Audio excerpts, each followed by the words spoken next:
Hello. Today I would like to talk about non-duality and meditation, Zen Buddhism, Tibet, the Heart Sutra, selflessness, phenomena,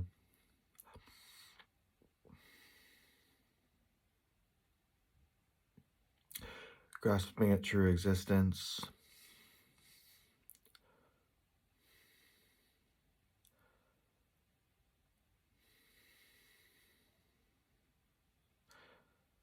the duration of time, which is zero. Time has no duration.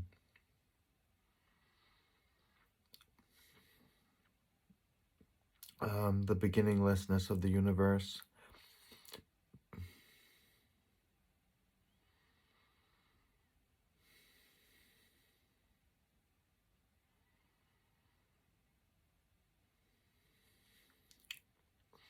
seeing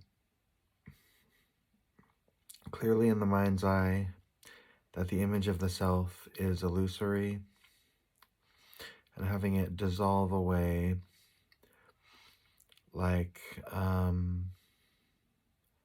ice turning into water and then turning into evaporating into gas.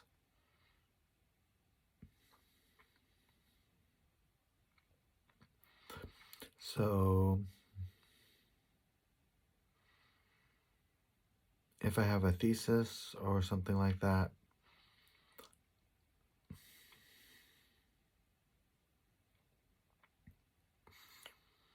it's that we can't know what this reality is.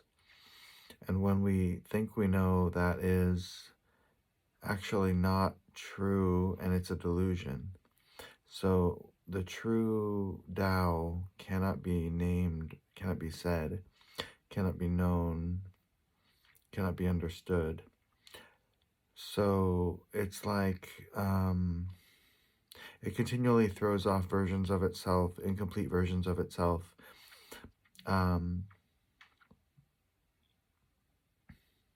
interpretations, but it is actually uninterpretable. The true Tao or nature of the universe, the truth of the universe, what this is, what our body and mind are, what space-time is unknowable. Realizing the truth, a person becomes a sage.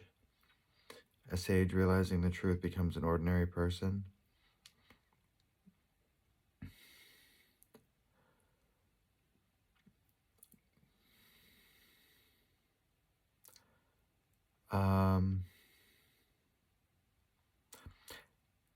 It's actually something, though, that I'm talking about, and it's not just nothing. I mean, it is just nothing, but it's not irrelevant, or, I mean, there's actually, like, a reason to say things about the Tao, because a person following the Tao will have certain specific traits or characteristics which are favorable.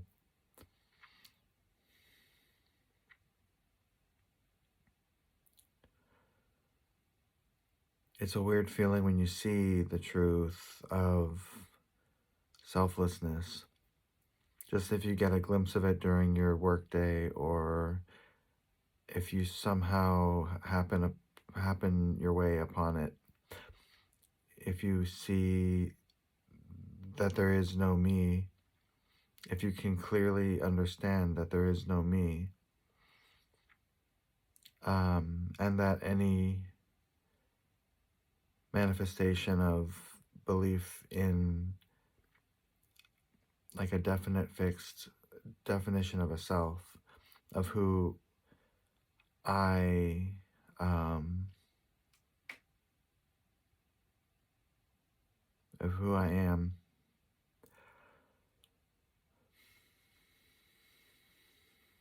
if you can clearly see that there is just impersonal waves of energy and not really any central ego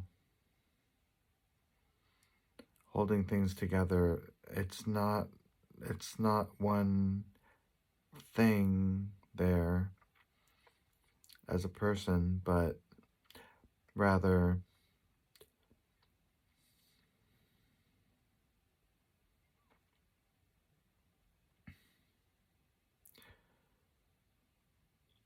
something much stranger and more interesting.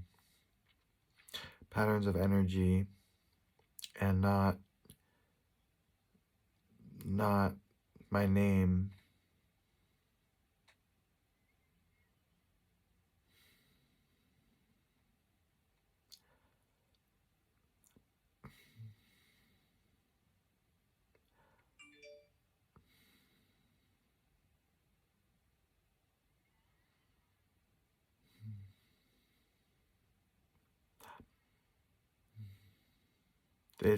It's endless. There's no end to the meaning of a person's name.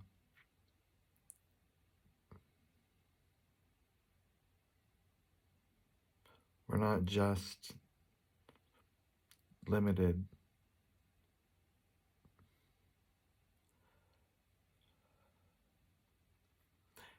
And the implications are political and spiritual on many levels. And I've examined as much as I can the history of the politics of Taoism in China and things along those lines to understand every level of what I'm talking about, trying to understand what's going on, because it's a very strange state of affairs that's different from what we're used to thinking it is. It's not just something simple. And I can say that my third eye opened earlier today while I was at work on my break. My third eye opened, and I realized again that I had neglected and forgotten about the truths of Tibetan Buddhism, which I can't explain very well because they're so baffling, but when your third eye opens, you can see something very important, and you realize so many people cannot understand it. They cannot understand aspects of what this is, which Tibetan Buddhism is like an approximation of what I'm trying to say, but it goes beyond anything like that. It goes beyond. So when my third eye opened, I realized that the afterlife has to do with our life as we're living it, and